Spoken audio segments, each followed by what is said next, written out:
আসসালামু আলাইকুম, welcome back to my channel. তো বন্ধুরা, আপনাদেরকে নিয়ে আসলাম আমার সবজি গাছের এখানে। যে দেখতে পাচ্ছেন করলা গাছ আর দন্দুর গাছ একসাথে। তো দন্দুর গাছ উঠে গেছে উপরের দিকে, এর ফাঁকে করলা গাছ, দুটা করলা ধরছে অবশ্য, এখনো আমি ছিঁড়ি নাই। এই যে আমার একটা করলা দেখতে পাচ্ছেন, আর এই যে এদিকে আরেকটা করলা।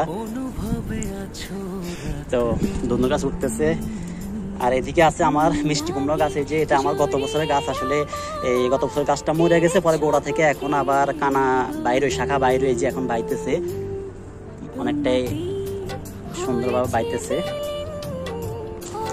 আর এদিকে আছে আমার পুঁই শাকের গাছ। আসলে টমেটোর তো এখন সিজন শেষ। আর এই যে হলো ডাঁটা গাছ, যেটাকে আমরা আমাদের গ্রামের ভাষা মাইরা বলি, মাইরা গাছ।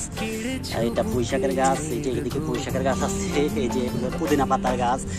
এই যে এটা হলো লেবু গাছ, এটা হলো সরিষা গাছ। এই যে এদিকে আবার নতুন করে সরিষা ফুল ফুটছে। তারপরে এদিকে আছে পুঁই শাক, এই যে লেবু গাছ, পুঁই শাক। আর এটা হলো লেবু গাছ। আমি মাত্র সবগুলো গাছে পানি দিলাম। এটা হলো আমার লেবু গাছ। আর বন্ধুরা, এই হচ্ছে আমার সে বড়ই গাছ। কিন্তু বড়ই গাছে এখন আবার পুরা গাছে প্রচুর পরিমাণে ফুল আসছে।